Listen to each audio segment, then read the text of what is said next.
Assalamualaikum warahmatullahi wabarakatuh. Perkenalkan, saya Sri Wahyuni, NIM 212111307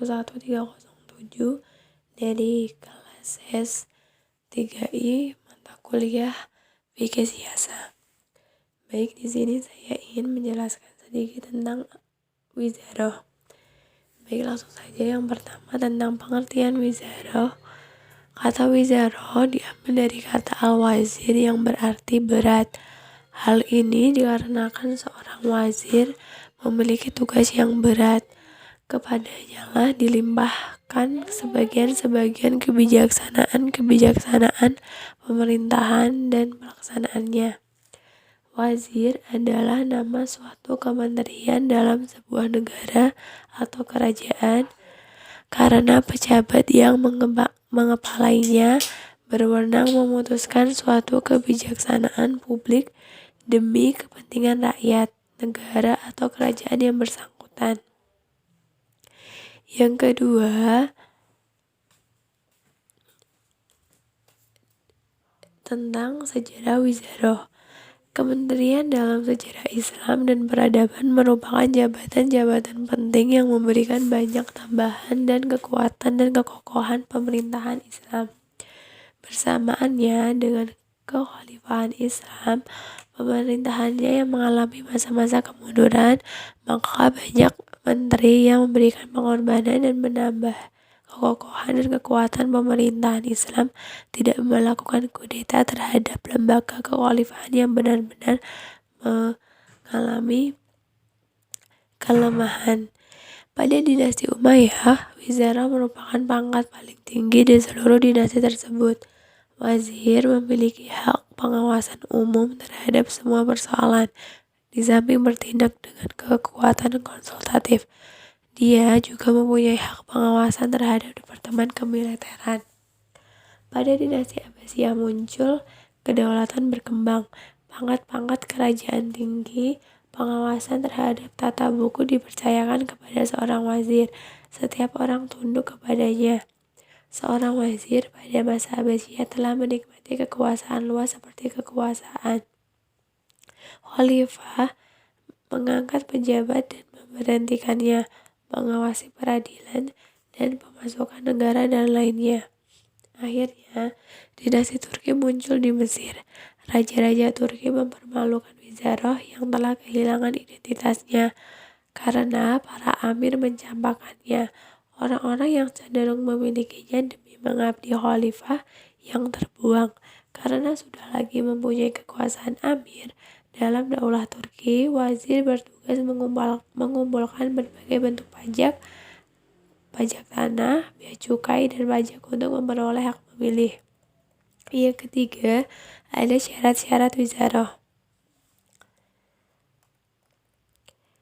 Penerapan sistem wazir atau Perdana Menteri ini untuk pertama kalinya dilakukan oleh Khalifah Muawiyah bin Abu Sufyan.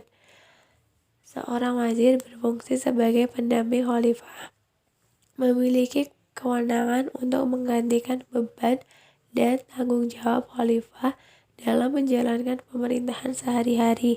Apabila khalifah tengah berhalangan atau tidak dapat menjalankan pemerintahan karena sesuatu, tetapi seorang wazir akan bertanggung jawab kepada khalifah. Karena khalifah memiliki kekuasaan dan kewenangan mutlak. Di antaranya syarat yang dimiliki seorang wazir adalah cerdas, cakap, terampil, dapat dipercaya, dan mau bekerja keras untuk kemajuan. Yang kelima, ada tugas wizarah.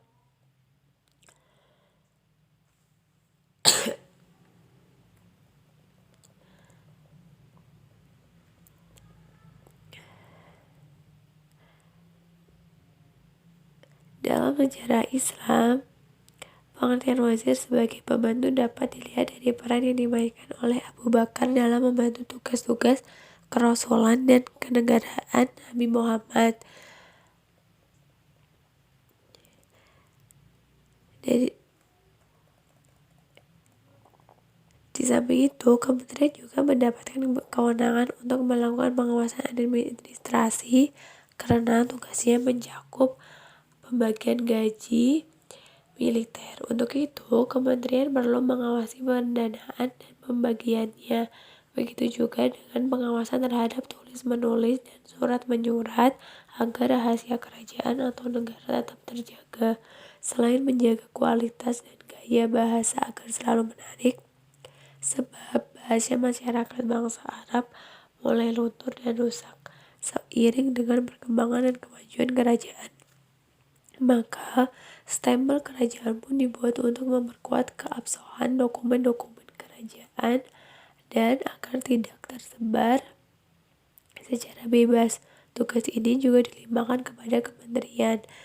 Dari penjelasan ini dapat dikatakan bahwa kata al-wazir mempunyai pengertian menyeluruh yang mencakup tugas-tugas yang berhubungan dengan pedang maupun pena, serta berbagai pengertian kementerian dan pembantu penguasa. Bahkan Ja'far bin Yahya tidak jarang dipanggil dengan sebutan Sultan pada masa pemerintahan Harun al-Rasyid. Hal ini menunjukkan universalitas pengawasan dan tugas kementerian dalam pemerintahan. Yang terakhir, ada pandangan tokoh Islam tentang wizaroh.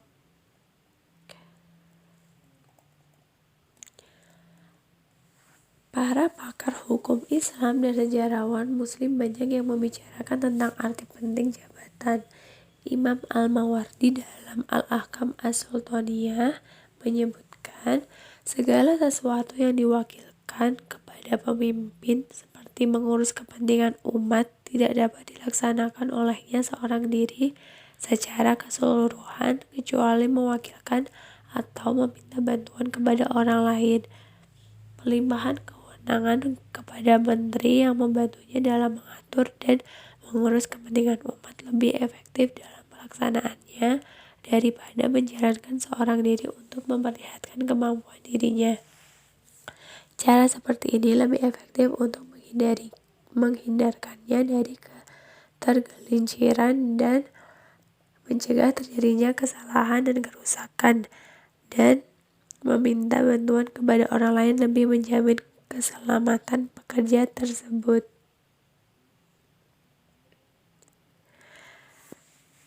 Begitulah penjelasan dari saya. Bila ada kurangnya, saya mohon maaf.